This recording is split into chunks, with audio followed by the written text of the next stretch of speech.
How good will the Los Angeles Chargers offense be this upcoming NFL season? Now, this was an offense that was one of the best in the NFL in 2021.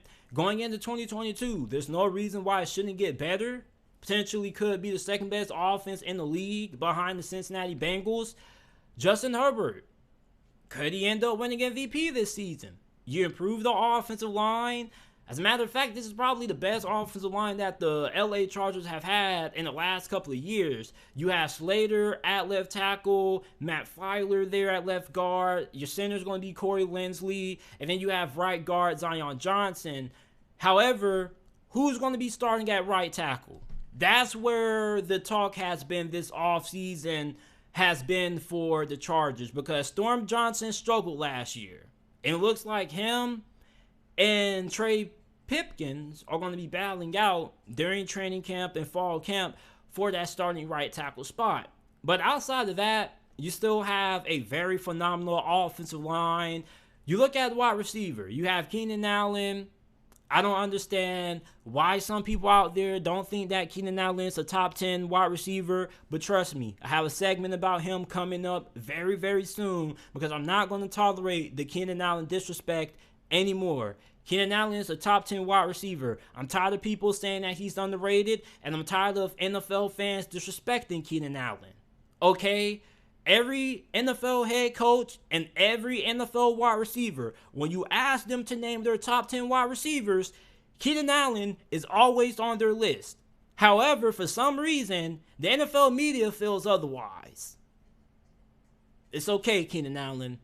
I have a video coming very soon that's going to give you the respect you deserve. I'm tired of people disrespecting Keenan Allen. I'm not done talking about Keenan Allen. Keenan Allen is one of the most fundamentally and technical sound wide receivers that we have in the NFL. Show this guy some respect. Top 3 route runner, doggone near the best route runner in the league, one of the best hands in the league, and he's very great at creating separation. Show Keenan Allen some respect. This is how I feel.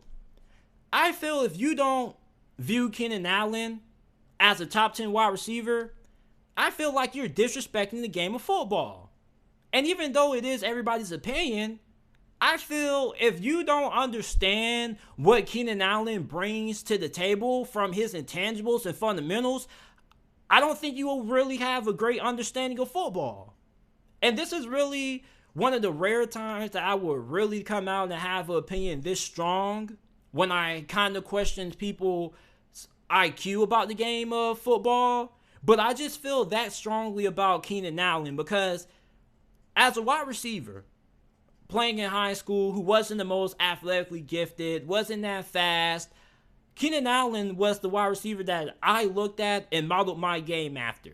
Because he is somebody who came in out of Cal, who wasn't the fastest, wasn't the biggest, but he was very good at being able to make the most, because he was very polished when it came to route running and everything else. His game is fundamentally sound on every single level. He may not be the fastest or the most explosive receiver in the league, but Keenan Allen, if you're talking about a wide receiver who is great for young wide receivers that are up and coming to watch, Keenan Allen is that guy. If you are a young wide receiver watching this right now, and you're trying to find a wide receiver to model your game after, look at Keenan Allen.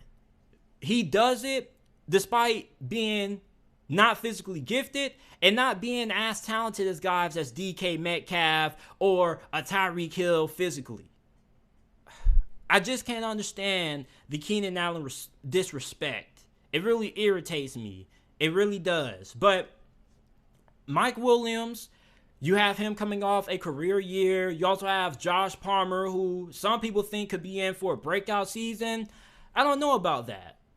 And the reason for that is because I don't have anything against Josh Palmer. It's just where's the volume going to be? You feel me? Because you already have Keenan Allen, Mike Williams, who are going to get a good amount of targets. Then you also have Austin Eckler, who also gets a lot of targets as well with what he can do catching the ball out of the backfield. So for Josh Palmer to have a breakout season, you're telling me that he's going to have at least 70 targets this year. And I think that's going to be kind of hard to get when you look at how many talented players that they have on offense in the passing game. We didn't even talk about tight end yet. So you signed Gerald Everett in free agency. Very good pickup. One of the more underrated tight ends in the NFL. You also have Donald Parham there. So you're also going to have to worry about how many targets those guys are going to get. So I like Josh Palmer a lot, but I kind of think he's going to be around that 500, 600 yard threshold. I'm going to have a hard time seeing him have a breakout season where he ends up disrupting for 900 plus yards, just because I don't think the volume is going to be there for him. However, very great player. I think he's going to be very good this year. And if, God forbid, the Chargers do have a couple of injuries and he's asked to step up, I think he definitely can deliver. You also have Jalen Guyton there, who is a really good deep threat, really explosive. At running back, you have Austin Eckler. He's one of the better running backs in the NFL when he's able to stay healthy. Heck, I think he's a top 10 running back, top 7 running back in my opinion. And yes, I am a little bit biased because I've had Austin Eckler on my fantasy football teams for the last couple of years. So yes, I am biased.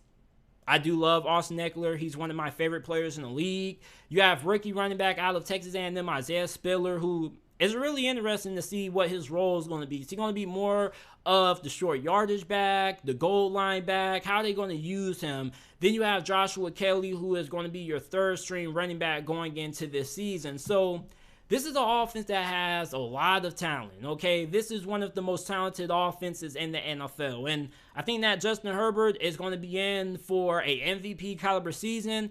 I don't know. I wouldn't be surprised if he ends up winning it. And really, you don't have any question marks other than right tackles. So that shows you just how good, how much talent is on this offense. And this offense, remind you, last year is already really doggone good.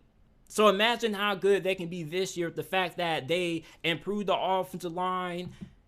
This could potentially be either the best or second best offense in the NFL behind the Cincinnati Bengals. And the reason why I say behind the Cincinnati Bengals is because if you guys haven't seen already, I already did a segment saying that I believe the Bengals will have the best offense in the NFL this year. They have a top 5 offensive line, the best receiving core in the NFL. You got Joe Burrow at QB, and you got Joe Mixon in the backfield. I think their offense is going to be phenomenal this year, but I also think the Chargers offense can be just as good. So let me know how you guys are feeling about the LA Chargers offense going into the 2022 NFL season. And I appreciate you guys for listening to this episode of the JT Sports Podcast. Remember that the JT Sports Podcast is available on all podcasting platforms.